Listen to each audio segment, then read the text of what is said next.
Welcome to the CollectingCars.com podcast with Chris Harris and Edward Lovett.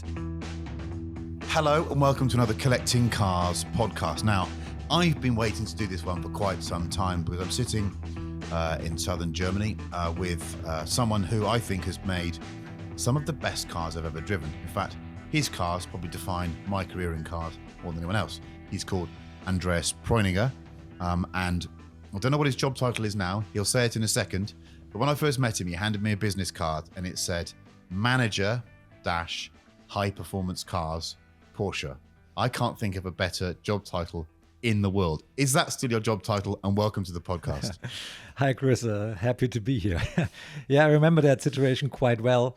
It said only manager, and I was not too much okay with that. In the meantime, the business is a little bit different. And it's still high performance cars, but we went through some structural changes, organizational changes in Porsche Motorsport. And so the job titles, despite of me doing mostly the same as I ever did before in the last 20 years, has changed to director GT cars. So this is, maybe it doesn't sound as sexy as manager high performance cars, but it's the same at the end of the day. So you are manager GT cars. Well, I like that. Oh no, director GT. Director, cars. It's called director. Okay. So everyone knows you as the face of the best driving Porsches, probably in the history of the company. But I want to understand how you got there, and I also know that how you emerged and what was going on in the company at the time is really interesting because no one really knew what the potential of the GT line was back then, did they? But so where did your background come from? How do you end up being the person that can define exactly what a GT3 can be? So where did you go to school? When did you leave school? Let's go back there. Well, it was a long way, definitely, and it was not a road that led into exact direction that I'm going right now. So it was back and forth. I was a young man. I was studying.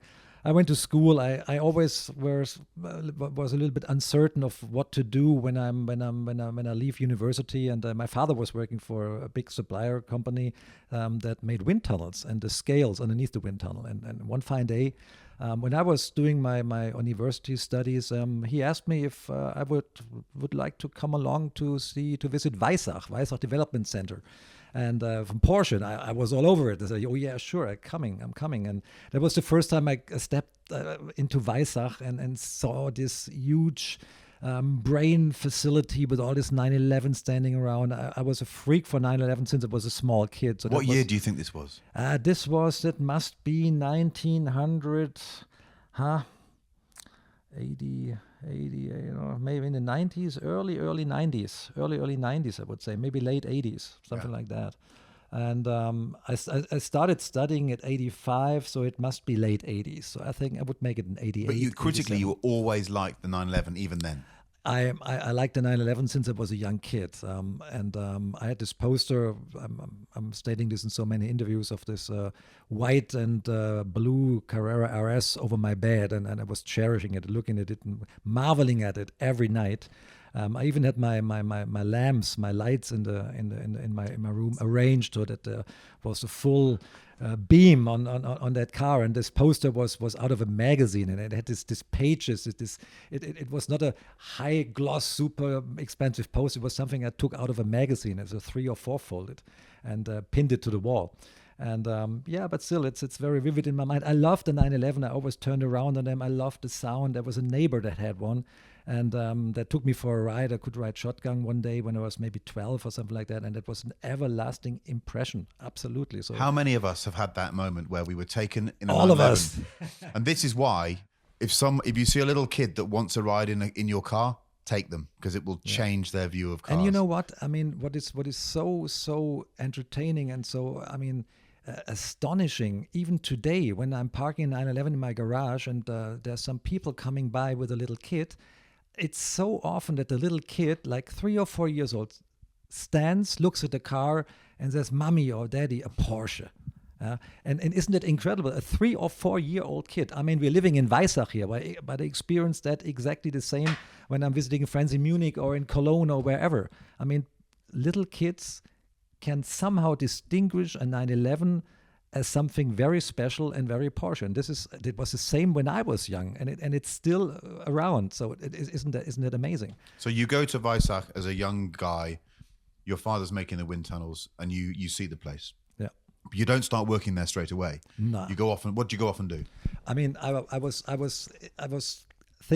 driven in the right direction then. From that day when I was visiting the Weissach premises and had a tour to the workshops, the wind tunnel, and saw so many cars, even camouflaged ones. I remember leaning under one and detecting an all-wheel drive system, which wasn't there because it was a 964 Carrera 4 test mule based on a G model.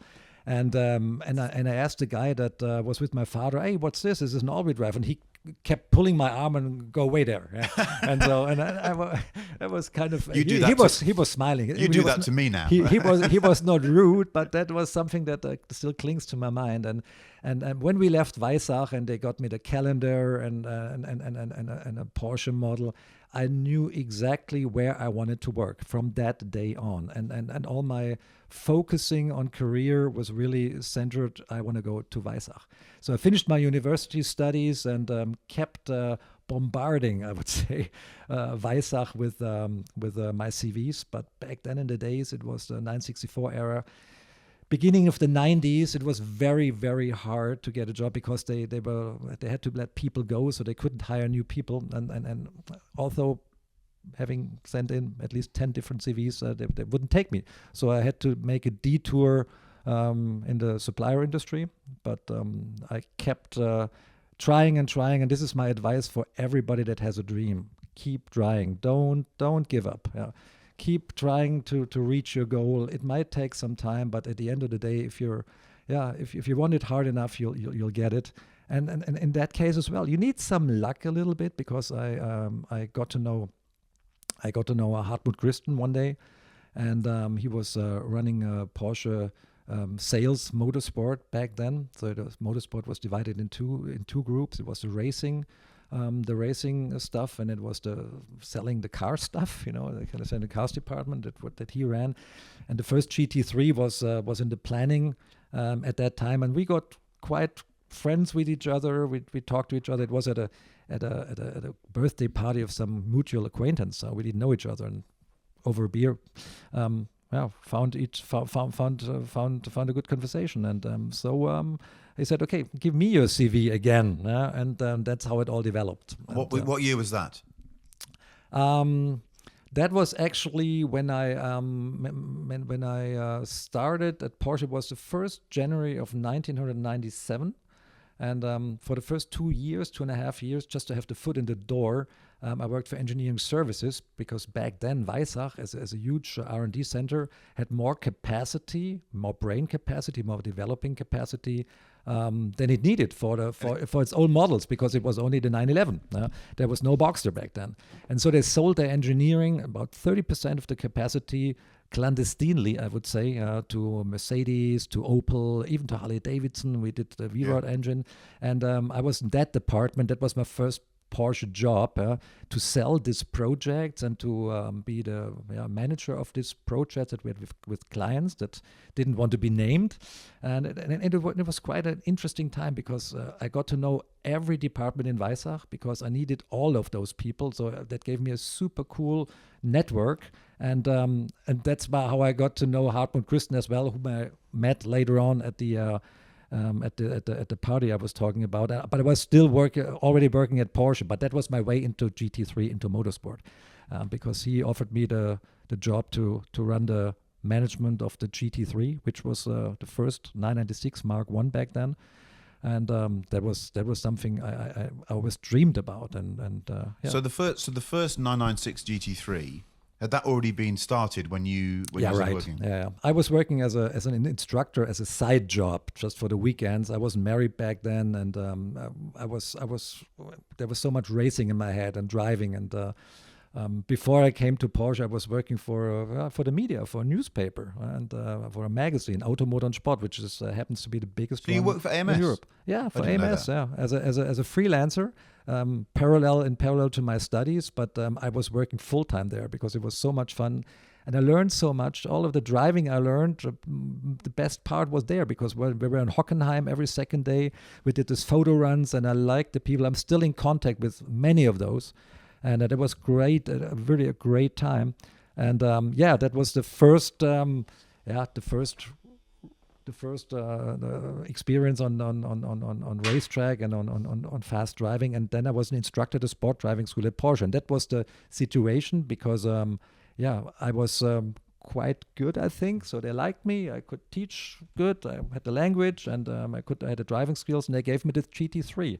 The first 996 GT3 was a pre-series car. It was in this sausage metallic, I would say, as a red. That weird color. Looked weird, looked ugly, but I loved that car to bits. But I was driving it for such a long period of time, and I always kept coming up with things that I didn't like so much. And I said, I want to do this better and that better, and I don't like that, I don't like this. So I had ideas before starting to work on the second gen, what should be done to that car. That was quite funny. And then I met Hartmut Pisten, and then I did the second gen of the 996, the Mark II. So was the second gen your first The second project? gen 996 was my first project. I came to Motorsport as the project manager of the GT3 I think it was in October 2000. And that was when the second batch of the 996 Mark I was built. That was one of my first company car, I would say. So was the second batch of the 996 Gen 1 a bit different to the first batch? It was an answer to the need of the market, because like so often in the history of these cars, not everybody in Porsche was convinced that we could sell 996 GT3s. And so the planning the number planning of the car was quite conservative, and they, I have to say, because it was not me, they really, Ron Kussmaul and Hartmut Pisten, made it to have a good homologation basis for the racetrack. So they didn't care too much about making a business case selling a car, okay? But back in that day, the 996 as a 911 had not the best reputation, because it was liquid cooled. It was looking a little bit strange with this egg-shaped headlights, and it was not like as characterful, I would say, as the 993 was, and people missed that. And as soon as the GT3 hit the market, I remember this headline in this big German magazine: "The 911 is back." Yeah, it fixed. People said, "Okay, it fixed all the problems on the 996," and through the GT3, even the 996s gained in a reputation, because it was the smaller brother of the GT3, which was such a great car. Obviously. So the Gen 1, and we had to make a second batch of another 400-500 cars. Really? And that was the second batch I was referring to, but it was technically the same as the first one. So the 996 GT3 has always been a bit of a thorny subject for me, and I've always asked you this question, but I've never asked it to record. I remember collecting the first press car, taking it back to the UK. It was a red one. It was the first time I'd been to Porsche, first time I'd been to Werk 1, and I just was, I always knew that I loved Porsche, but it cemented the love for me. But I read all the stories about this GT3 beforehand, and I read the reports, and I thought the car was great, but it didn't feel as fast as I thought it was going to feel in a straight line. Didn't feel like it maybe had all the power I thought it did. And the first time we took it to a track, it ran out of brakes very quickly. So I was a bit sort of, okay, what's going on here? And I remember asking you once, because the 996 GT3 Gen 1 is considered by many people to be the purest GT3. It's the originator. And I never bought into that, because I just think it was a really great place to start. But as a starting point, it confirmed how much more was possible. And you agreed with me. You were the first. Luckily, you're the bloke that does the cars. You agreed with me. Still do. Yeah. But it's a special vehicle for what it stands for. But the second generation 996 GT3 is such a superior car in every way, in terms of the way it drives, the performance. The engine feels like it has 50 horsepower more. Which is about correct. So don't believe all the numbers written on paper. Yeah. You're absolutely right. I mean, I stated it before, and I don't want to bash the 996 Mark I GT3, because I didn't do it. That's not fair. I loved the car, but it was a part spin exercise, really. Yeah. And it was meant to be a part spin exercise. I mean, it was the aero kit that was available for the 996. It was exclusive wheels that were available for all the other cars, 911 as well. It was the brakes of had the brakes of the turbo. And it had, I presume it was just a turbo engine with And the it turbos was a removed. turbo engine saw without the turbochargers and made to rev super high for that time. It was 7,600 or 800, Which is high. which is ridiculous in today's terms, but it was high back then, 20 Yeah. years ago. But it was a homologation special. So the car lived from taking stuff out. It was old school hot rodding, make it light and it's quick. Take out the rear seats, and we made this Recaro seats. There's this bucket seat. They're so ugly, but they're still benchmark when it comes to driving position and everything. And we kept exactly that envelope that way it engulfs the driver till today, because it's absolutely perfect. I didn't like the ear shape of the upper part, so we got rid of that. But that was a bespoke GT3 development, the deturbocharging of the turbo and make it more high revving, and some steel synchron rings for the gearbox that from Gt3 that we already had, and a little bit of suspension work that Roland Kussmaul did when he was off duty, to be honest. And, So you and that was the car. So you start working on the second generation of the 996. Correct. And you just mentioned an important name there, Kussmaul. So how is it that you end up with your dream job? How does that feel, first of all? That was back then. I would pinch myself several times a day, and came down to motorsport, and Hartmut Christen handed me the key of a second batch silver GT3 to drive with, and it was brand new. I couldn't believe it. I could not believe it. It was so good. At my office, I had 2 or 3 people working with me, and and I had all the freedom to invent, to be creative, to make the GT3, bring the GT3 to the next level. And that was not a pressure, that was a joy, because I knew already, because I've driven the car so much on track and in the sport driving school, what to do. But funnily, the first thing I did, you will laugh maybe, is addressing the hubcaps of the wheel, because I always hated on the first gen GT3 that there was no GT3 sign on those. And I said, what? Why? This is something everybody gets when he has a Carrera. So I wanted that to be special. And then, so that was the first thing. I can remember exactly. It was a tooling cost of 6,000 euros. And for me, as a total beginner, I called Hartmut Christen as a Hartmut, or Mr. Christen back then. I have this idea with this, it might sound strange to you, but it was always nagging me. We need bespoke wheel hubcaps. And he said, okay, do it. And I felt like, what? So just so I can do it, can order this and get it going. And that was the first day, And then came more and more and more. I've been to the design studio, said we need bespoke wheels. I want a different suspension. We need the engine to be a lot more, let's say, torquey, and maybe if we find some RPMs, and I addressed the whole car. So we're going from the aerodynamics to brakes, and everything was bespoke after that. So it was a much bigger project, the second gen. The first gen was more of a skunk works homologation exercise. Exactly.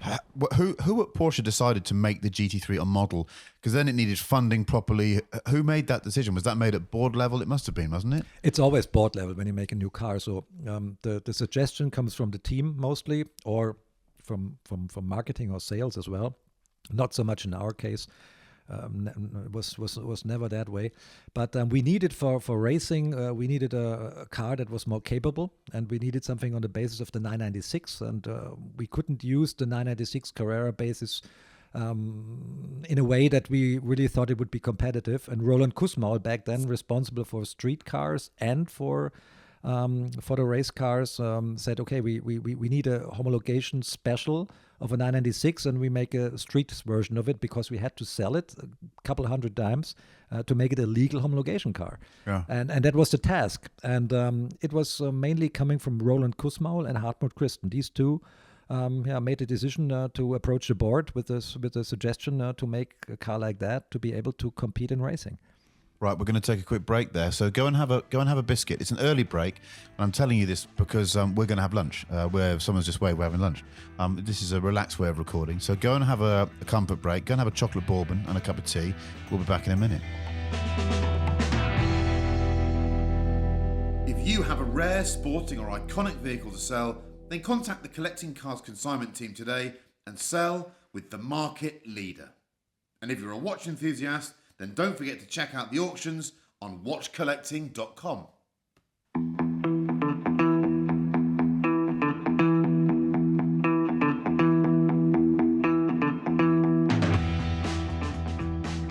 And we're back. We're sitting down. Okay. Welcome back to this Collecting Cars podcast with Andreas Preuninger. We've had a very nice pasta lunch with a bit of chili in it. I like a bit of heat. We all agree. You like a bit of chili in your food? I love a lot of chili. Exactly. And we were just discussing 996 Gen 1 against 996 Gen 2. I also want to ask you about this Kusmal name, because when you first started working there, were you aware of what a legend he was and what he'd done? Because his history with the 911 is quite extraordinary, isn't it? And to have him working with you must have felt so secure, because he was surely the perfect person to say, is this right, is this wrong? Sure. For me, Roland Kusmal was a legend before I started working at Porsche. I mean, his run in the Pirelli Paris-Dakar, being piloting the service truck and entering, I think, in a very high up position. I think we won the class of the trucks just by companioning the 959 back then. He was a legend in the company. It was always when I was working for the first 3 years in the normal development, not in motorsport. Ron Kusmal, you saw him sometimes sitting in a car coming by. He always looked friendly, and I was always like bowing my head a little bit because I had heard so much things about him, and I was really very interested in getting to know him. But there was not so much business for me down there at the racing department. That came later when I joined Hartmut Christen, and Roland was one of the first guys I met. And after a couple of hours with him, he offered me to address him on the first name, and it was something. It was really a praise for me, and I felt so honored and flattered.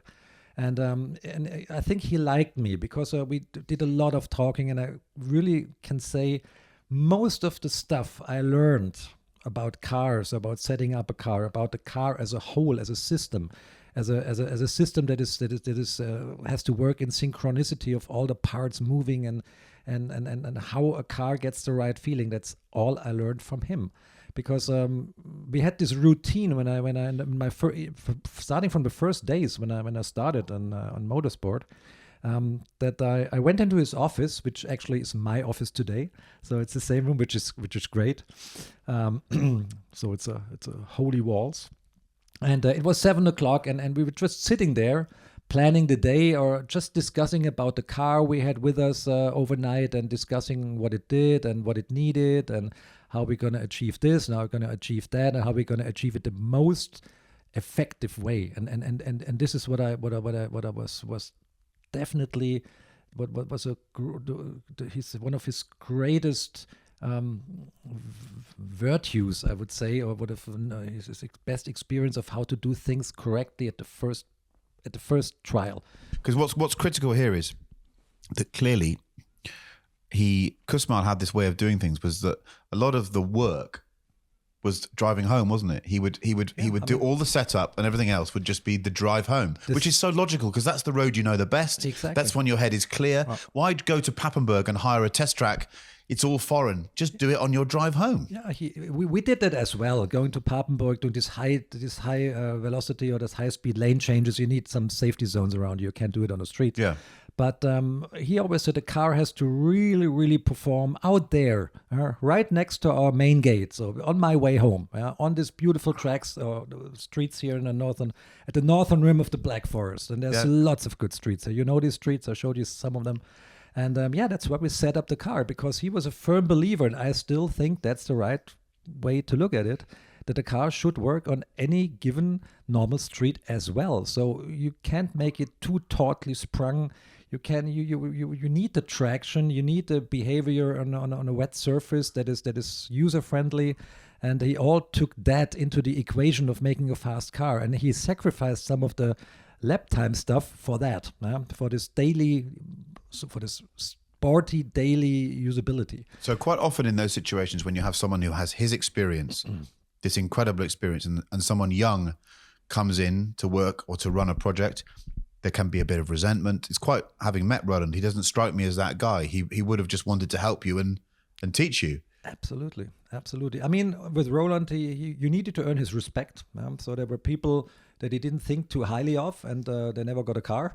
Yeah, It's like that. I mean, he said, no. Why does he have to drive the car? There's no benefit for the company for that, because he can't drive anyway, and he can't judge the car, and so it's of no use for me. It's just dangerous to lose the car. It gets scratched.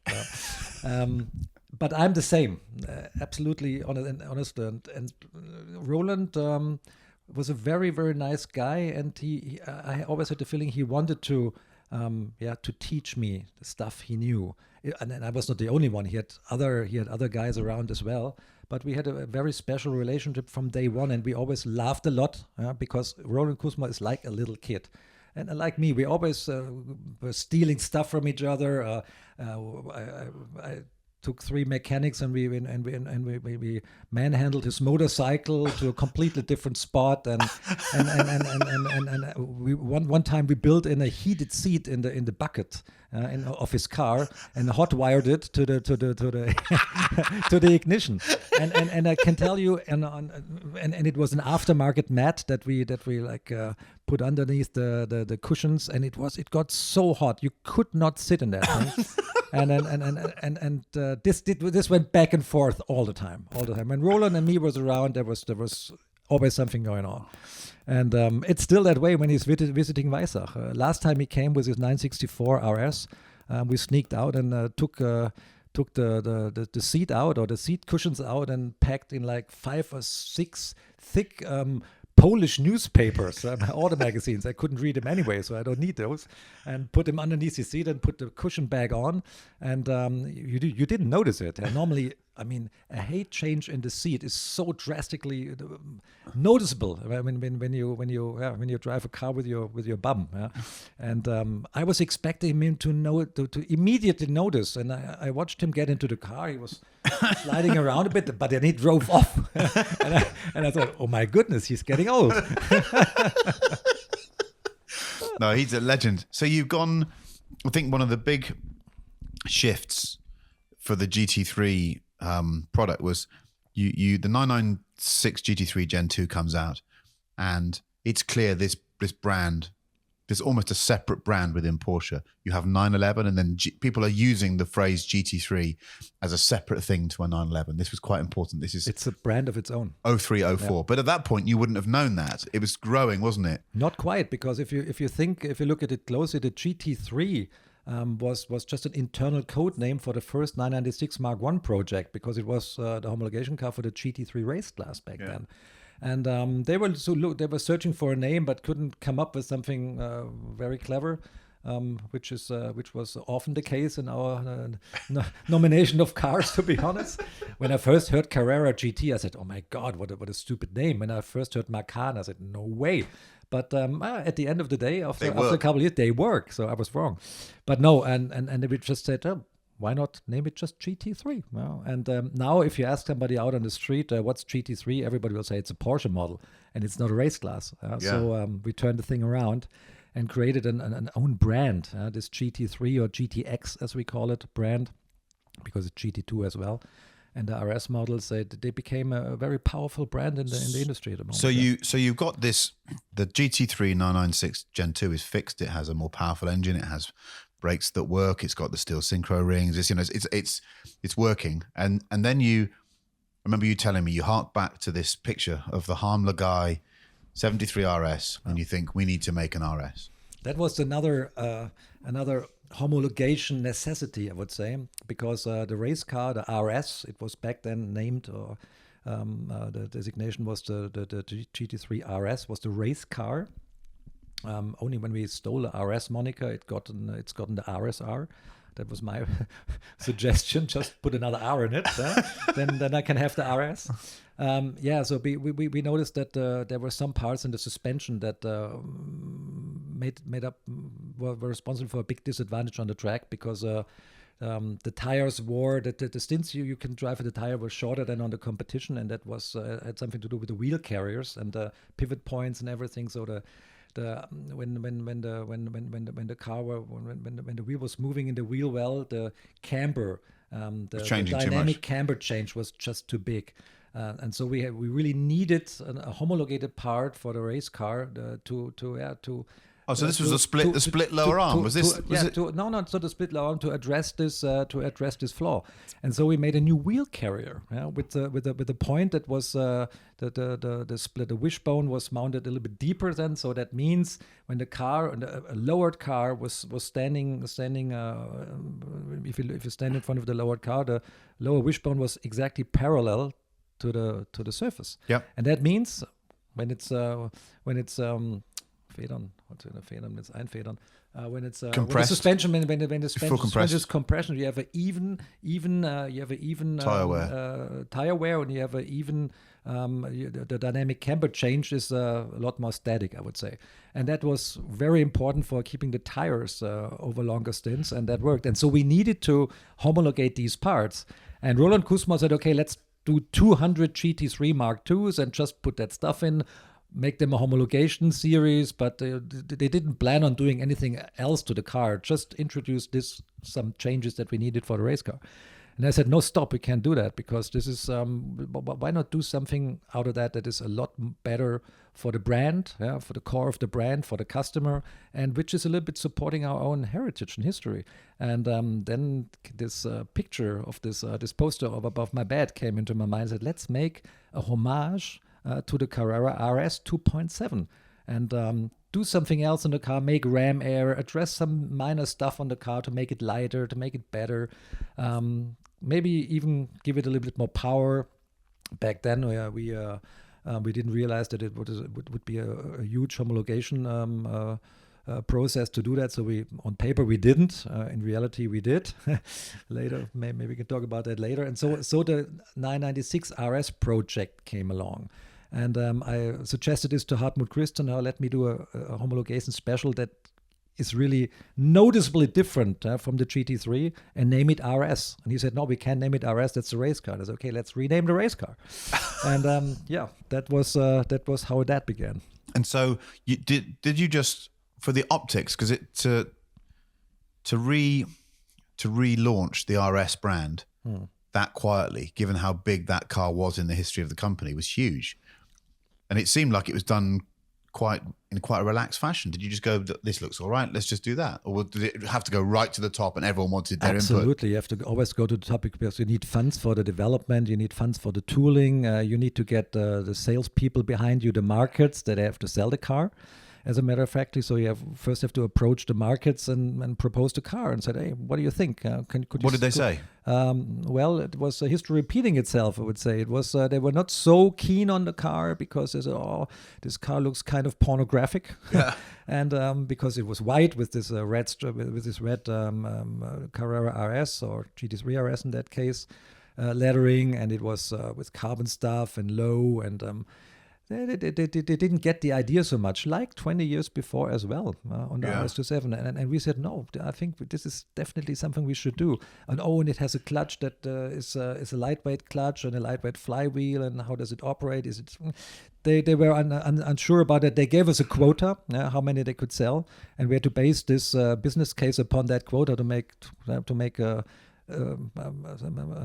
sane proposal to Mr. Wiedeking, because Wiedeking didn't get out of bed without making money. So you couldn't approach him and said, okay, we can exchange some money here. Yeah, so give him. So maybe it'll you give me the money, I'll give you the same back. So it had to make a profit, and that was kind of difficult with only 195 cars. That was the first estimation of all the worldwide. Was it 195 cars? 195 cars. How many did you make in the end? It was around 700, and we ran out of tooling.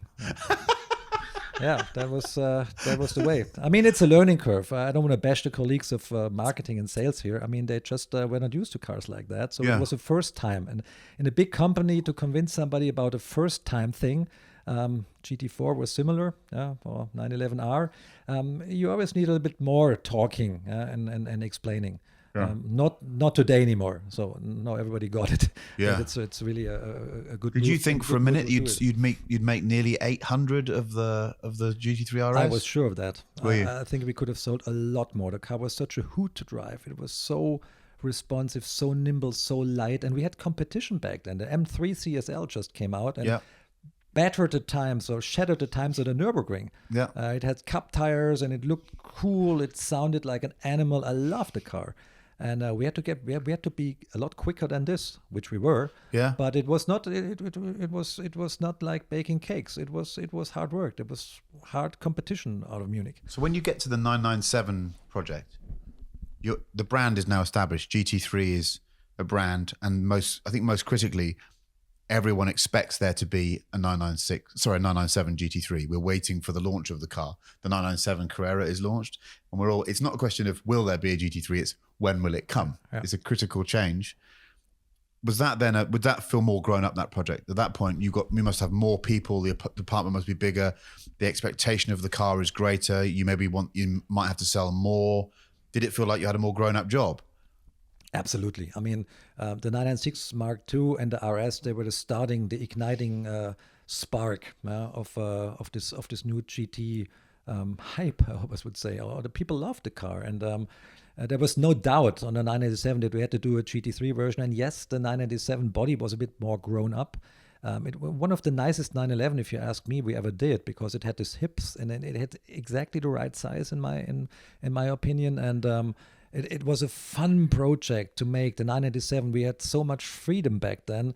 And just to give you an example, the Alcantara interior, it comes because I always had Lancia Delta Integrales when I was young. I adored this car, and I had 2 of those or 3.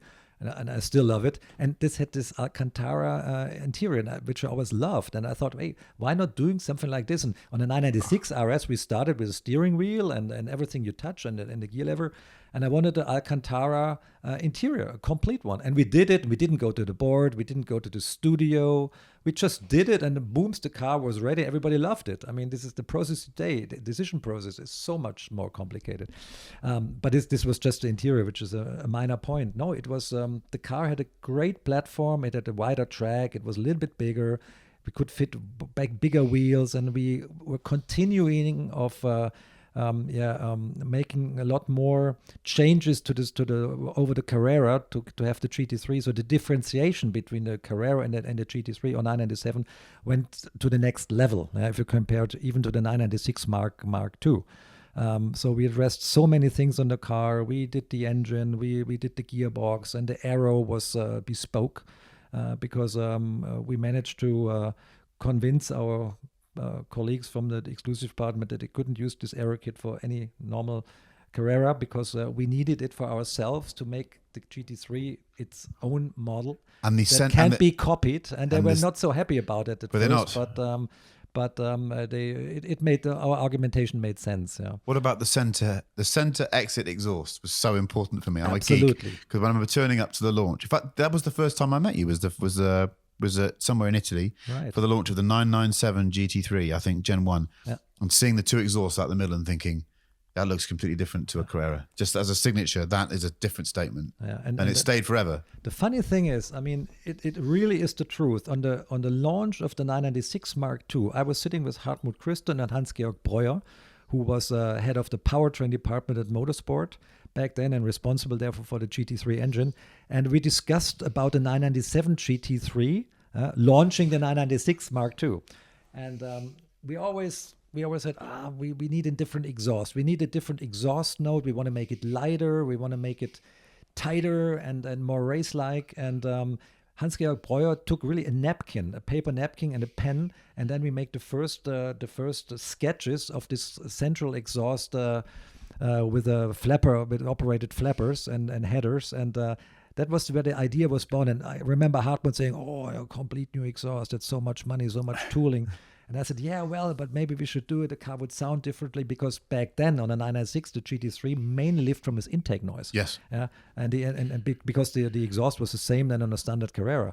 And we really had very, very hard, very good feelings about it. That GT3 deserves its own characteristical noise, and we wanted to lower the back pressure as well. So it was not only noise; we want to make it lighter, want to make it more powerful. We were always thinking one step ahead, and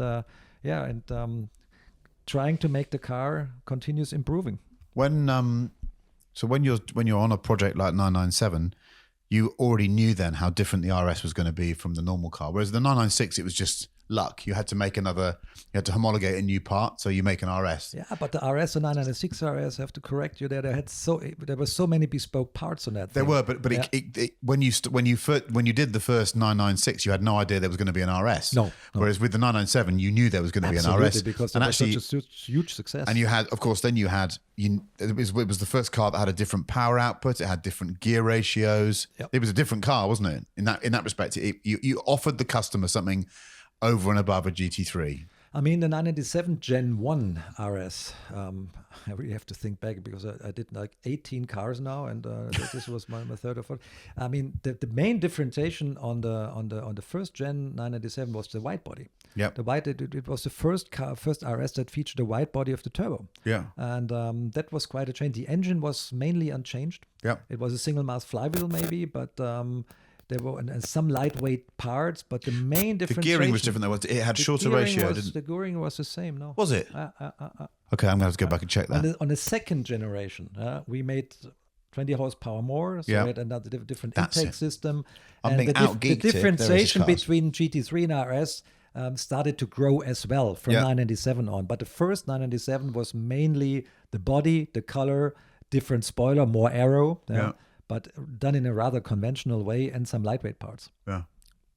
So around that time, you're living in the area. You live in Flacht, were you living in this part of the world? You're living in Stuttgart, and there's another side to you. Now everyone hears you talk about cars. You love motorcycles. You love enduro bikes. There's other stuff that you love doing, and he'll blush here. He's really good on an enduro bike. Like he does proper wheelies and stuff like that. So. Do you find that stuff helps you take your brain away from the cars, or has motorcycling has always been in your life, hasn't it? Absolutely. I mean, I was growing up in the 80s, and the first milestone in a boy's life when he was turning 15 and could ride a moped, like a small motorcycle. And at 16, you could have an 80cc bike that is running 80 kilometers per hour. That was like light speed. It was warp 5 or warp 10 back then. And so all our lives centered around having a motorcycle. So I was, and we needed it to go to school or to wherever. So it was just normal in my youth that the motorcycle or the scooter, whatever they had, was a main part of your life. And when you turned 18, you needed a bigger bike, and so I was always into biking.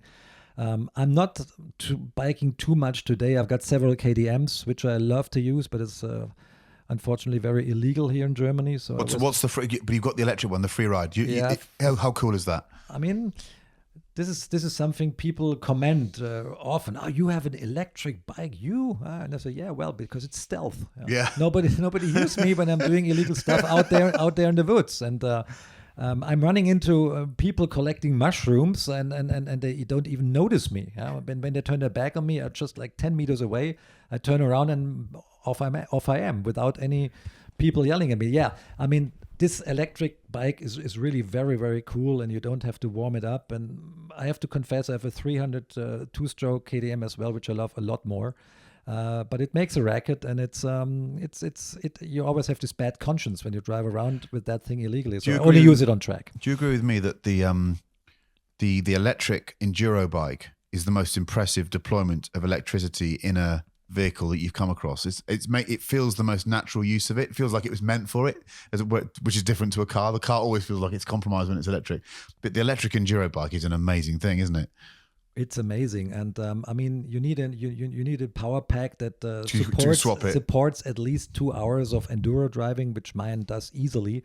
After that, you're done anyway, and you're exhausted. So it doesn't matter. And I only use that thing for a short hop when I'm coming home after a hard day's work, and I see it standing in the garage. I have all my clothes in the garage, and so I sneak out. Nobody heard me coming, so nobody's waiting for me, and then just take it for a spin for an hour. And then and also I can remember being in America filming the Outer Freedom and you sending me a note going, "Oh, you're riding one of these." Oh, yeah. That's such a shame that company didn't work, because that product was incredible. That really was special. I visited the company. It was up in San Francisco when I was in Monterey during Rensport or something like that, because I was so interested in buying one. And I met the owner and he showed me their production line. And we had like a 2-hour ride on that thing out in the desert. It was so cool. I would have bought it straight on if they would have been available here in Germany. And I'm really sad that I didn't make it. But on the other hand, I mean, this is a product for really not everybody. And there was just, the market was too small for a sophisticated enduro bike like that. But it's a pity. I would still love to have one, to be honest. There's an enduro biking theme with all of you Porsche motorsport people, isn't there? Because quietly, Kusmal likes riding an enduro bike as well. We all ride. You all go off and ride, don't you? We all ride. Yeah, definitely. It's not the only thing I do. I like to drive my classic car from time to time as well. I love my boat. I love to be out in the water, to get away from it all. Big engine, but everything around me is controllable. So I like to be with my family, have a little bit of a quality time, and but I need a rumble of a big V8 behind me, and this is really what is catalyzing what is downwinding me best, being out in the water. And another secret, which he won't thank me for. He's really good at making and flying radio-controlled helicopters. He showed me one of these things years ago. It's so complicated. If I tried to fly, I'd just fly it straight into a house. Is it the challenge of the coordination that you like, or is it building the things? I think it's not building the things too much. I like complicated things where I have to get my head around, which at first seemed to be so complicated and so hard to learn, and this is challenging me.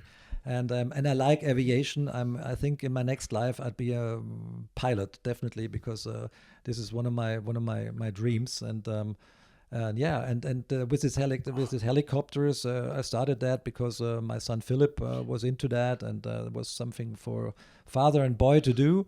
And I didn't do it too much in the last couple of years. So I'd rather put on my VR goggles and fly a Spitfire or a Mustang above the channel, which is really super addictive. If you've got the right equipment, a super fast computer with a super big graphic card, the best goggles. I mean, what technology offers us today is mind-boggling, definitely. So I feel more like flying when I'm sitting in my chair in front of my PC than when I'm doing this helicopter thing. Amazing. I think I come back to the bike thing. It's quite important to me when I found out that you all liked going off on enduro bikes, because there is a bit of a 2 wheels versus 4 wheels argument that goes on around the world. Yeah. And everyone that I know that makes, I think, the best cars, the most emotional cars, understands what motorcycles mean and what a motorcycle makes you feel. I think it's quite important. And the switch side is some of the cars that I've not found quite as impressive. If you speak to some of those teams, they don't seem to get motorcycles. It's a strange thing to observe. Right. But I think it's really important. If you can't, because I can remember talking to Kusmal and him saying, we go off and ride bikes in the spare time. That's what we do. Yeah. And actually, and I love the idea of him talking about he got some special Michelin sticky tires for his old VFR or something, and he was winding up all the sports bike riders because he had more grip. It was a Dominator. Was it a Dominator? It's a Honda Dominator out of I think it's mid-'80s bike or something like that. He still loves it. But I like the fact that you can't make a car, you can't make a series of cars as emotional as the GT3 unless you allow yourself to be influenced by the environment around you, and that means everything. You need inspiration, and I get all the inspiration mostly from things that have a motor, and I love things with a motor. And it's good when the motor is too big for the thing, because then it never gets boring. So I always tend to like overpowered stuff. If it's a boat, a plane, a bike, something that you have to control as the human being, something that can bite at you if you do it wrong.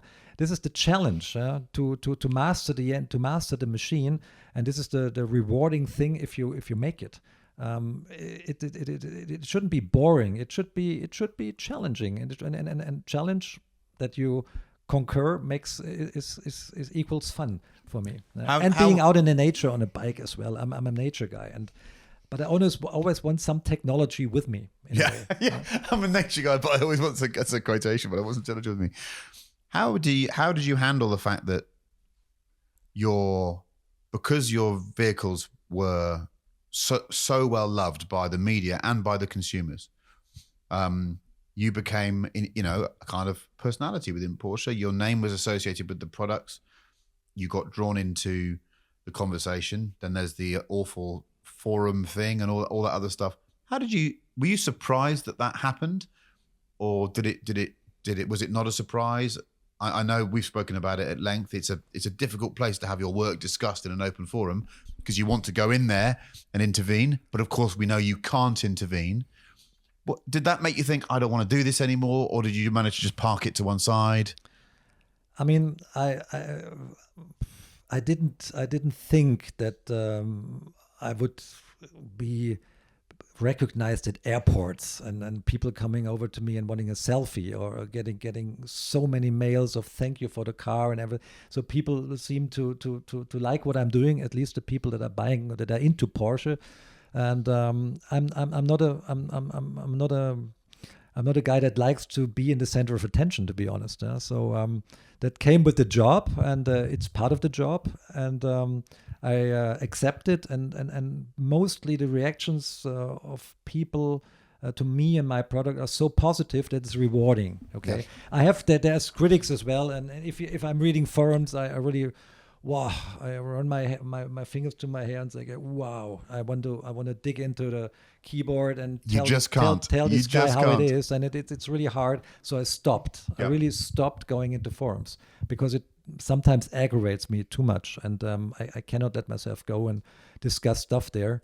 That's why I always proposed or suggested to make within Porsche maybe a own forum that is hosted by us, that we can address stuff and or comment to rumors that are completely wrong. And but it's a complicated process, but we're still working on that, because the people out there deserve to know what's going on, and they deserve to be corrected when there's some rumors going around that is bad for the product, bad for the customer, bad for me or whoever. We like the truth. We're very transparent. We're very honest always. And I think that's the way to do it. And the popularity of my person, if you can call it popularity, if you look at Insta or something like that, is flattering. I like it in a way. Some people look at me, oh wow, this is Preuninger, and he has a little bit of leverage out there, but I don't care too much. I'm a private person, so I don't feast on that.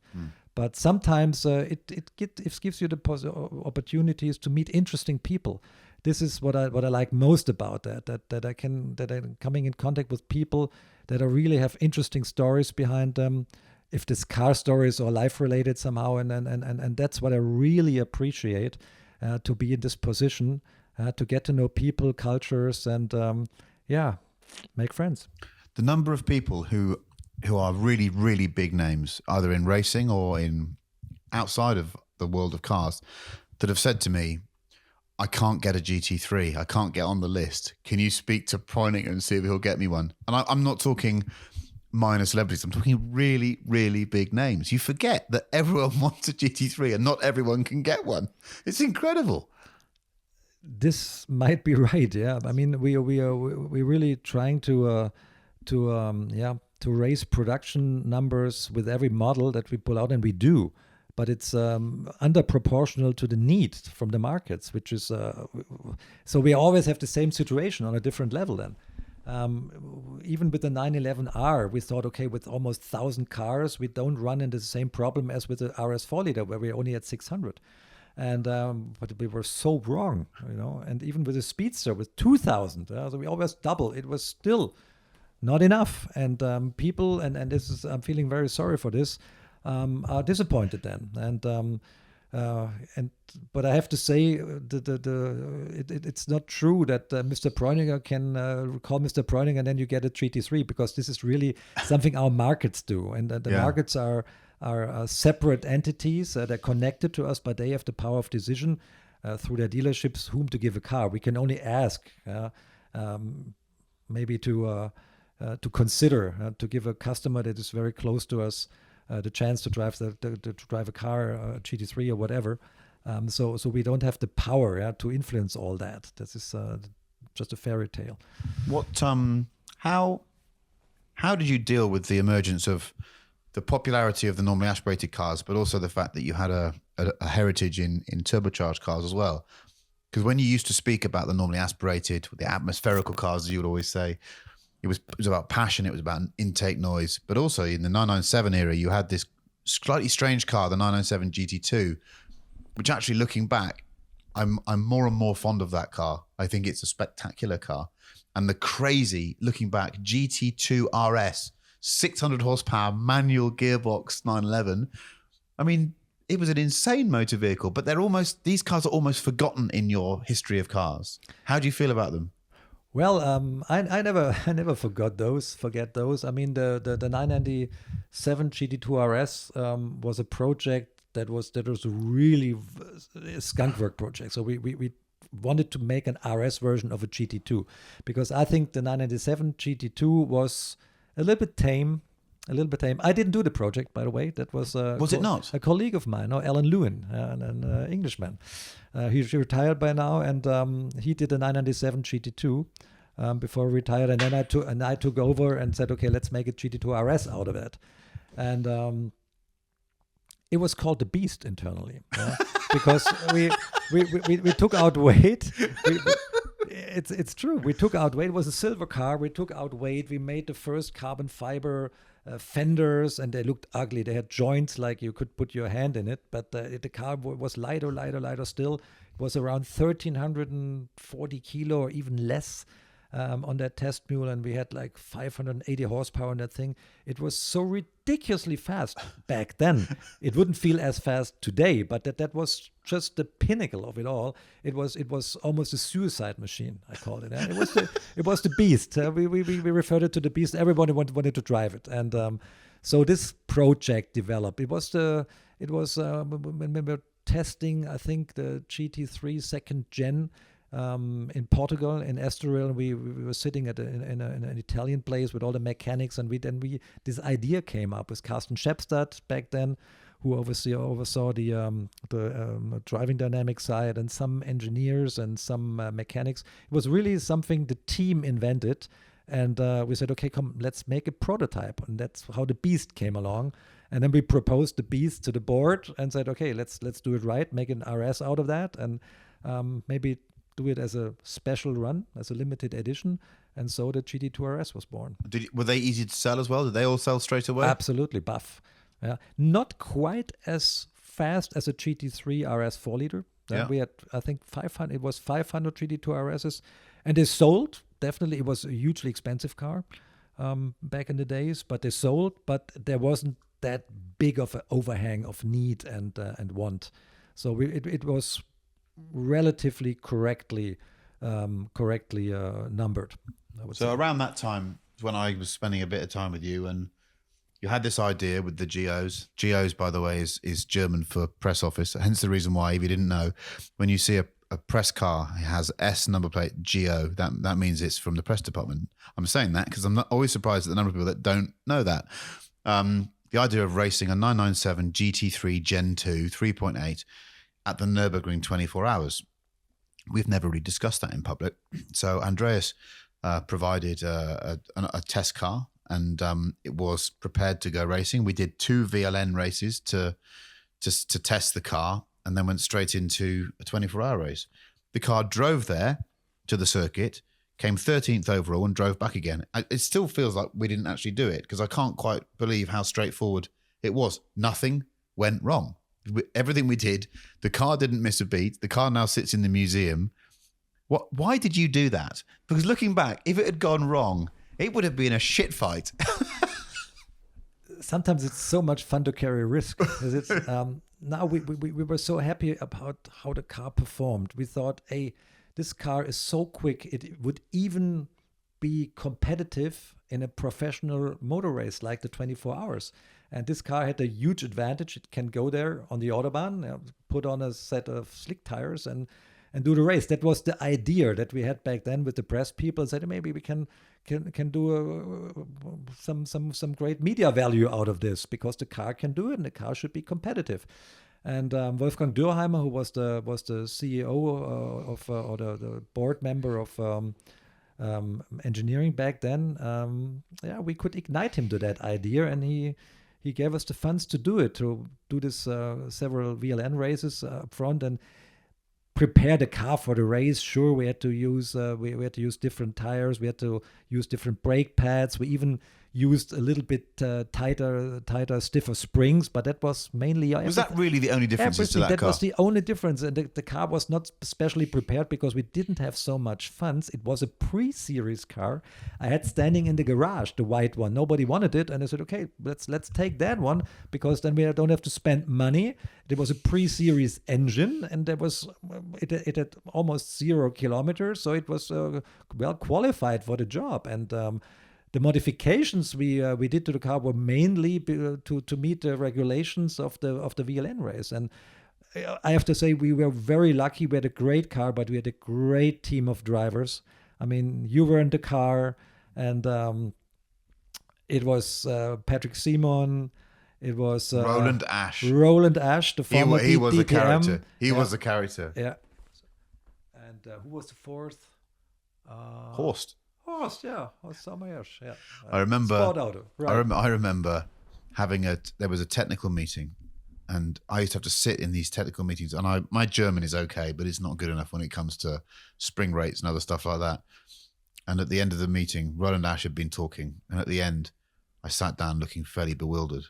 And one of the engineers or the chiefs came over and said, "You okay?" I went, I could understand what everyone was saying, but I said, when Roland talks, I just cannot understand a word. He's and Swabian. Yeah, and this guy said, "Don't worry, neither can we." Schwäbisch. I'd never heard that Schwäbisch dialect. But he's such a cool guy. He was mega. When he was in the morning, so it was maybe in the 18th hour or 17th hour, just after it was broke daylight. He was on the radio, and he was speeding down Döttinger Strait, and he was singing. He said, "Hey Andy, this is so good." What means this is so great to be here. And he thanked me for being in the race. And it was such a strange moment. The sun was going up, and he was singing in the car, overtaking some cup cars because we were faster on the straight line. Yeah, that was the bit. That was the bit we didn't talk about at the time. It's a shame that it was just before the video era, because it would have been such an amazing project to video. It was a great shame. Yeah, we should have done a lot more marketing, because half the world, only some people know that. In the same race was the first hybrid GT3 Cup. Yeah. So everybody's concentrating on that car, because in the crucial stage of the race, I think it was leading. Then it broke. And then it broke because of a valve spring or something like that, something stupid. And yeah. But I always remember being in I think it was a VLN race when we were testing during the VLN race. And I remember someone coming on the radio and saying, "Can you back off on the straight? Because the Gt3 Rs is so fast in a straight line. We're getting complaints because it's much faster than the Cup cars. They're going to give us a speed restriction." I was in the paddocks, and Olaf Mantai stormed over to our booth and said, "Oh, make this street car slower, because if he overtakes the Cup car, we have to do another lap, and we don't have enough gas." Yeah, and that car was leading, and he was fuming. Yeah, and so we had to back off a little, but it worked out finally. It was a special project, and I think it just helped build this legend that actually these are cars that have all the engineering of a race car, but they're usable on the road. So you've gone through 3.8 RS. Then there's this incredible vehicle called the 4-litre RS, which I understand why people think they're so special. I was lucky enough to own one. Thank you. But I shouldn't have sold it. I know I shouldn't have. Well, there's lots of things I shouldn't have sold, Andreas, including houses. I had a 993 GT2, mate. I shouldn't have sold that. That'd be worth £1 million now. But there's something about that car that if I asked people that study your career closely, they'll say, "What was his high point?" They will say that car is your high point. I don't necessarily agree. I think it was a spectacular car. But why do people, is it because it's the last of the Metzger engine cars? Is there so much emotion bound up in that? Why do people go so crazy for the 4.0 RS? That's a good question. No doubt, it is a very special car. I think it looks very special because it looks completely different than what everybody expected. I wanted to have it white wheels. It's totally against the stream. But if you want to come end up at the source, you have to swim against the stream. Yeah. And it is, I loved it a lot. I loved the project, and to have this 4-liter last edition Metzger that we used in the race car as well, because the R engine had 4 liters, and I kept nagging Hans-Georg Breuer, the boss of Powertrain, hey, can't we use this engine as a street engine? I said, oh, no, it doesn't burn as good, the emission side, I don't know. And I said, oh, come on, let's try it. We have to make something. That would be a great swan song for the 997.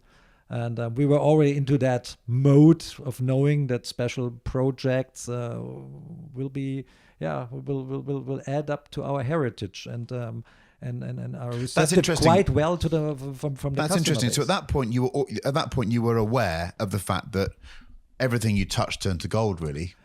Not quite. I didn't want to make a sellout of a 997. I really was very interested in having this 4-liter engine in a road car.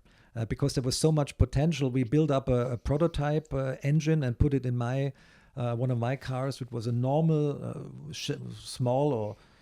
small-bodied Gt3 997, and it was such a hoot to drive. That thing had so much torque, and it was so responsive. Is this the car that you and once I let me wanted have to a give small the go in? customer that engine out there. Yeah.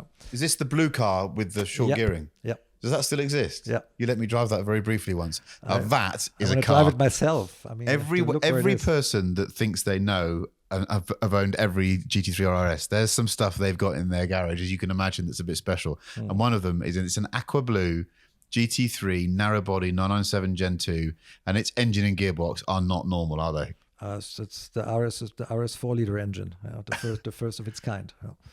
And that car was insanely fast on the Autobahn because it's coefficient drag, narrow body, and it has this 500 horsepower engine, and it was just ripping. It was like 330, something like that. What would that be worth on the open market if you put that to an auction? That particular car, this would be a million euros, wouldn't it? There's so many people out there with unlimited funds, so it would sell, but I don't think we could part with it.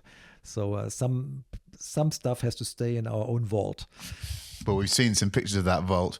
So we then move from the 4-liter, the end of the Metzger, and suddenly you're in a very difficult position, aren't you? Because you, for the first time probably ever, you have to try and reinvent and sell the new concept of a GT3. So you'll no longer have a Metzger engine. You've got to have a new sort of motorsport engine. You make the decision to go with no manual gearbox, and then you have to sell that thing to people like me and to the public. And strangely, it's much harder to sell it to idiots like me, the media, because we're the ones going, why hasn't it got a manual? But you must know deep down that every one you make, you're still going to sell, because that's what's happened with GT3. But that period of time was fascinating for me. I'd sit in so many interviews with you and go, so is there going to be a manual? And you'd go, no. Don't ask me the same fucking question again. Yeah, that's the shut up and drive era. Yeah. And that phrase came from my heart because I couldn't hear it anymore. Because the funny thing was when we introduced the 997 GT3, like a little throwback to the 997 era, everybody was complaining, why doesn't it have flappy pedals? Yeah. Why is it manual still? Ferrari has it and everybody has it. Now the GT3 should have that. And they were like a couple years before they were punishing us for not having a PDK or a flappy pedal gearbox, how they call it, in a GT3. And a couple of years later, everybody's complaining that the manual's gone. So kind of strange how things develop. No, but 991 GT3 first gen was a challenging project because always when there's a new platform, like now on the 992 as well, there's a lot more to do for the engineering team. You need longer times. You have to you're not basing on a first generation, and to be able to make a good evolution for the second generation, which is worth changing cars for. This is always important because people expect something, some progress, some step ahead. Otherwise, they wouldn't step into the new car, so it wouldn't sell. But the 991 was always, when even when we did the RS 4-liter, there was this feeling in me: look at this 991 platform. And my electric guys came over. Hey, if you looked at 991, there's I don't know, 55 black boxes in it. Nowadays we have like 7. Yeah. And this is going to be a super hard project for us.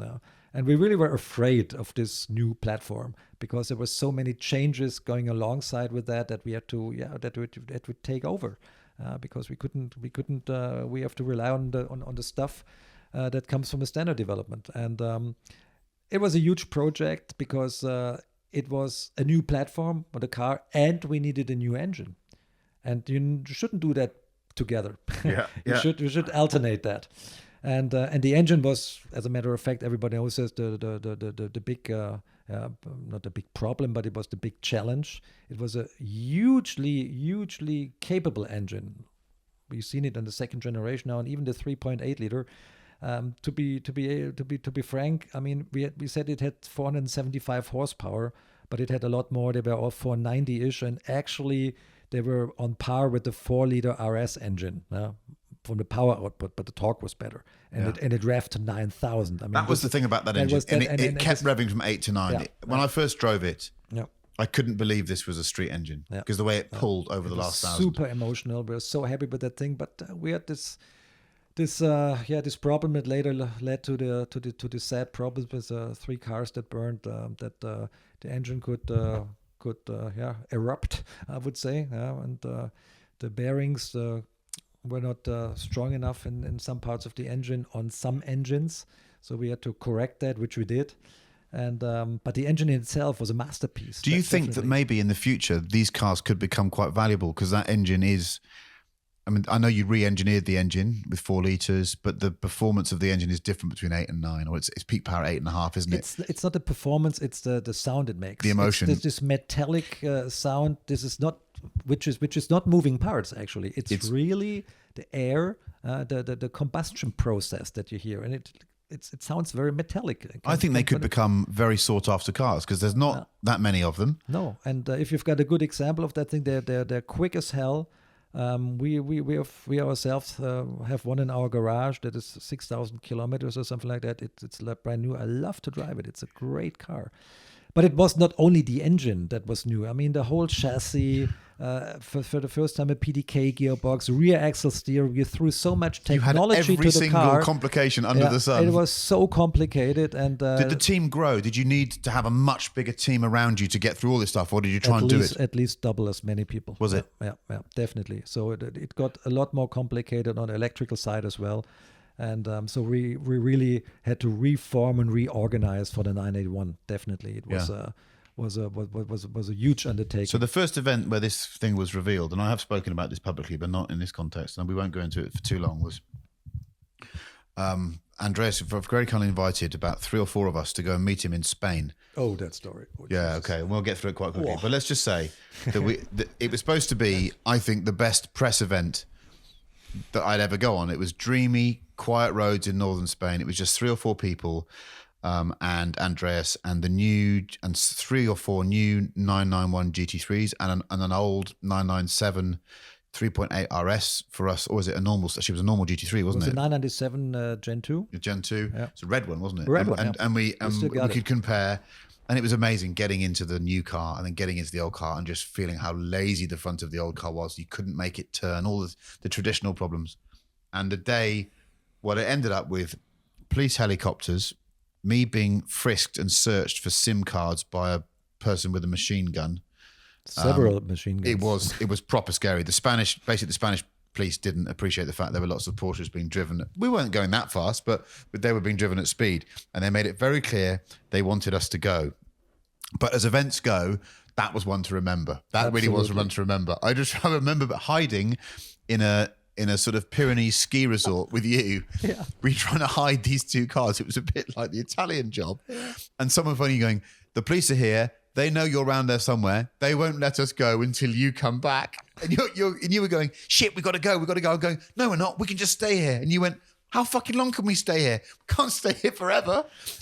And I was the only one being able to speak Spanish. So I thought I could contribute something to the situation. And when we came around the corner and all these policemen with the machine guns hanging around, I mean, in the middle of nowhere. I mean, this is, it's close to Andorra, and there's a lot of frontier police or whatever you might call it, and so they were pretty quick reacting to our Do you go back to Spain very often to drive like that? Since then, never.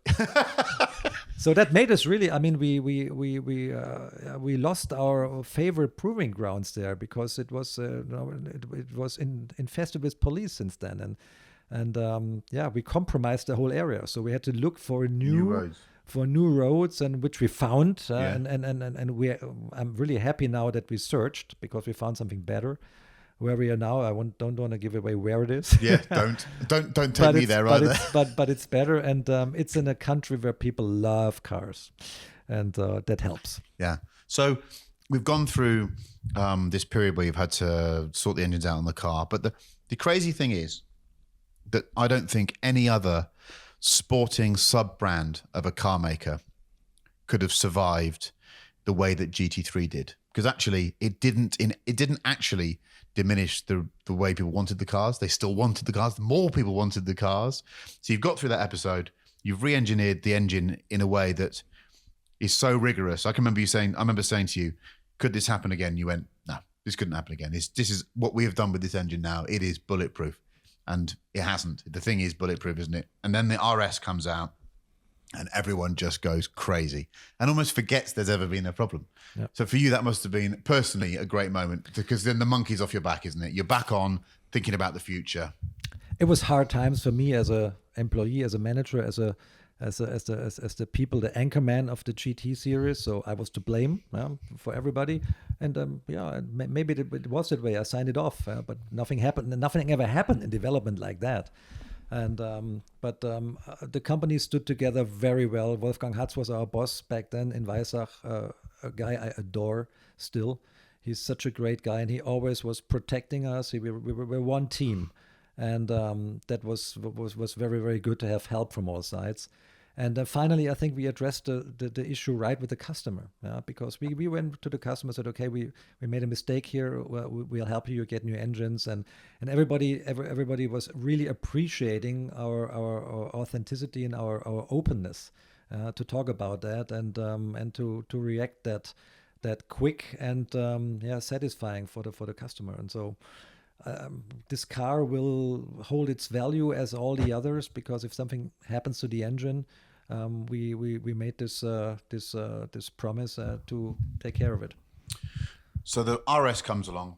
One of the best days of my life is when you managed to get us Weissach for a couple of hours, and you turned up with all the colours. That was a good day out.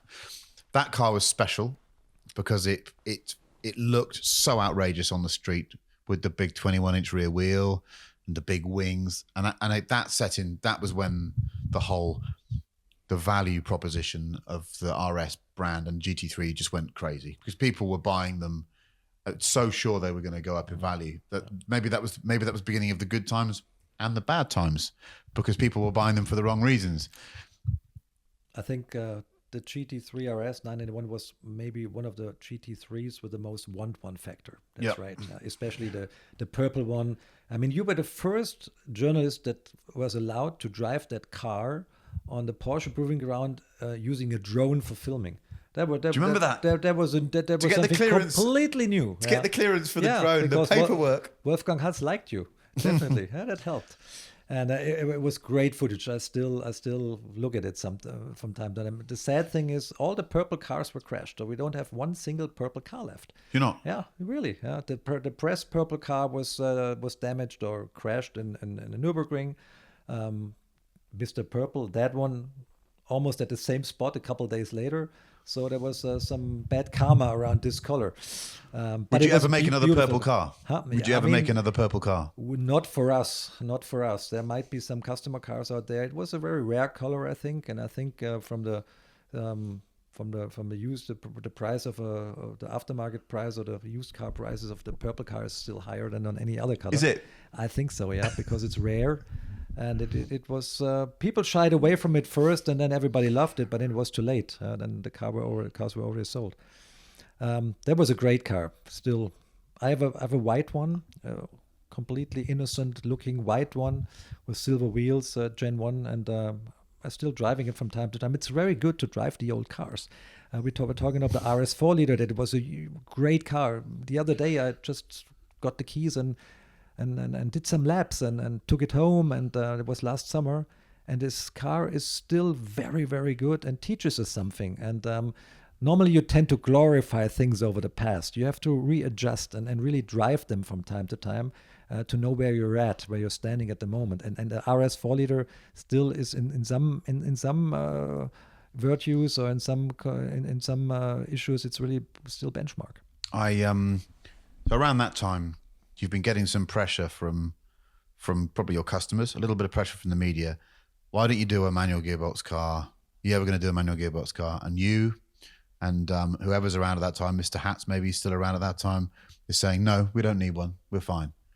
And then one day we hear rumor there's going to be a manual car. It's not going to be called a GT car, but it might have no wings, and they might call it a 911R. And of course, people like me just went absolutely apeshit because it's the car I had always wanted. How difficult was it to get the board to agree to make that car? Let me think. It was quite difficult, yeah. It was. We had the idea of making this super low-key looking driver's car with all the GT technology in it, and we had something similar in our heritage, the 911R, which I always found a very attractive car from the idea, all this lightweight stuff, and I knew exactly there was such a big market for that, but because we lost some customers. Some driver's car customers, because in the earlier times we could address driver's cars and track aficionados, the track was with the same car. Yeah. Because you have the manual gearbox, take all the weight out you can, you got a fast car and you got a driver's car. But with the 991 that changed, and so we left some people behind, not having any offering anymore for the people that really wanted the aura of a GT car, not especially going to the track at the weekends. And so the 911R idea came along, and I built up a car based on a normal Carrera, and nobody knew it. I did that car and the open version, the Speedster, at the same time. And just for the heck of it, because I found out it's a lot easier to impress people with hardware than with PowerPoint. And this is definitely came true in that case. And we were playing around with colors and with parts from the RS, inventing new colors like single mass flywheel and all that. Everybody knows the tech specs, I think, of the 911R. And so we had the first car that really was drivable. It was so much fun. It was so good. And we dared to present it to the board, and rather unprepared. So it was like a shooting star coming along. So nobody saw it coming. And that was the mistake. Normally you have to prepare and talk, get people the chance to understand the idea. And all of a sudden there was some call coming from the board member meeting, and that day, bring up the 911R. Hartmut Christen called me. And we have some time left, and maybe it was a good chance to just show it to them. And I went like, maybe not the best idea, but okay, boss is calling, so let's do it. And it ran in the wrong direction because nobody was prepared for the car. It wasn't explained properly because we didn't have the time to do it. So there was just this white car with the green stripes and the Porsche lettering, and us explaining a little bit what the reason behind that car is, and we saw some eyebrows going up. And you know when you've lost the room, don't you? And they didn't understand the purpose of the car first. But it was maybe the bad presentation. We were not prepared. Don't want to blame anybody. In the couple of weeks after that, when we did the political work around it, the tide changed, and everybody said, "Okay, come on, let's do it." But the first approach was the completely thing for the coffin. What of all the cars? So take into account GT3 Touring and where we are at now with 992. Of all of the cars that you've made, which do you think was the one that people wanted the most, that people were most willing to use or deploy the power they had to get one, whether it was a member of the Piech family or a journalist from the UK or people that knew you? Which gave you the sense that was the one they were willing to use their ace card to get one. I always felt it was the 911R of all of them. Yeah. Do you think it was? You might be right. I would, without thinking too much, I would say, shooting from the hip, that was the 911R. Yeah. Because I mean, then how many did you make in the end? 900 and something. 91. 991. Yeah. And you could have made, if you. I don't know. This is. I couldn't prove that, but I think we could have sold easily 3,000 of those, if not more. Amazing. And then came the new engine, the 4-litre, I call it the MF. It really is a great engine. Revs to 9, has not quite the aggression of the very first 9A1 GT3 car, but it's not far off. Between 8 and 9, it's still incredible. And it has more power there. It's just the acoustics that are different. So the lighter internals mean it feels like it has a lightweight flywheel. A lot less internal resistance. I mean, this second gen engine is if you look at it closely, it's a new engine. And that is the basis of the GT3 going forward, isn't it? Because the 992 is not that dissimilar, is it? I really have to say I'm absolutely 100% convinced that this engine is more bulletproof than the Metzger ever was. That's a statement. Yeah. Yeah. And that at that level of power and specific power, I mean, we're doing like 125 horsepower per liter. If we're talking about the Metzger engine, depending on which engine we are talking about, if it's the 996, 997, or the later versions, they all were a lot lower on power and on internal stress than the new one. I don't want to talk too much about the 992 GT3 because I think the car is still new. It's been incredibly well received. It's built on the legacy again. Everyone wants one. The prices, certainly in the UK, are through the roof. It proves once again that if you want a car that drives a certain way and you want to do some track driving and some road driving, there still is no substitute. The GT3 is still the car. But if I said to you now, so you have 5 years left, 10 years left to work in the automotive industry, and you could make a sports car, maybe a Porsche, and you have good resources to make it. What would you, and it's got to be an exciting street car that maybe takes performance driving in a different direction. What car would you like to make? Would you like to make a smaller, lighter car? Would you want to make a street car? I have this dream of a 850 kilogram carbon fiber bodied. Is that possible? What would you do? I mean, it's if you're totally unhinged and do everything from scratch and you don't have to live with a platform, I think a smaller Carrera GT car, like a 1200 kilo max, 450 horsepower car would be the sweet spot for me to have the ultimate fun on the road. I wouldn't want too big of a footprint. Yeah, cars tend to get bigger and bigger, and the intimacy of a cabin of a sports car is great. I mean, if you drive the 993, your shoulders are almost touching, and then if you go in the 992, you need some you need almost binoculars to see the co-driver. No, I'm exaggerating, but I think a sports car in a way that Porsche started its brand. 904 GTS style car. A two-seater, open, lightweight, normally aspirated engine. Not too big power, because big power means big brakes, big everything means weight.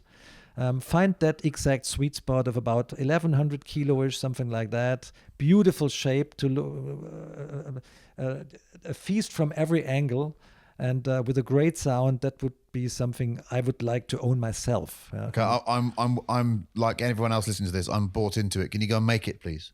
Can you go make this car, please? Yeah, I can talk to the persons responsible. And, we got a lot of idea, and there's there's some products coming in the near future that are really keeping us busy. But I think it's very important to keep the core of the brand alive, which is sport cars, pureness, purity, and performance. Without too much gizmos around you that distract you from driving. This is something I think that will hold value ever and ever, because it's made for the sake of driving. Yeah. And a hobby tool. So I'm going to ask you one last question before we wrap up, because I've got to get on a plane. This is the last question. Now, one of the reasons why we've always got on reasonably well, is I don't ask you about stuff about the future. I'm never trying to sell news stories about what the next Porsche is, because I almost don't want to spoil the surprise. I like to find out the way everyone else does. Yeah. But I think all of us that love GT3s and love just performance cars on the road are worried about what the future holds. So you, as the director of GT cars, you have a very, very educated view on what you think is possible for the future and what's not. Do you think that in 3 years' time, Porsche will still be able to sell you a GT branded car that is high performance and has, and is the type of car we all want to drive? Is it 3-4 years' time? Will we still be doing that? I think I like to think positively. Yeah. We have different boundary conditions regarding regulations worldwide. So as it stands right now for the US, I would say clearly yes. Yeah. In Europe, what ideas come out of Brussels these days are really alarming for the combustion engine in general, and for the high performance, high revving, emotional combustion engine all the more. I wouldn't say 3 years, but if this new emission regulation EU7 will be put into effect, which means registering a car is possible till mid-26, something like that. Till that point in time, so the next 5 years almost. I have high hopes that with technology and with motivation from all sides, we can continue the route that we're going at the moment. It's going to be more complicated, but we'll find ways, because there's a lot of good and clever people all around me. It's not only myself; it's a team. I think I'm not too worried about that. After 26, we have to see what the regulations really bring, because it's not 100% sure that they will put into effect by then. It's still under discussion, but it will get harder and harder from the noise regulations as well. And noise is a very, very important selling point or characteristic point of a GT car. So it's going to be challenging, but I have high hopes that for the next 3 years, that was your question, we'll be fine. And on a positive note, it's been a pleasure talking to you. There's some great stuff in there for anyone that loves Porsche GT cars. Andreas Preuninger, enjoy your weekend. Thank you. I need it.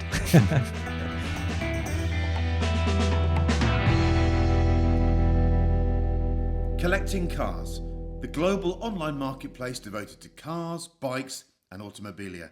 A safe, smart and simple auction experience for everyone. List for free, sell for free, hassle-free. Follow us on Instagram at Collecting Cars and also collectingcars.com.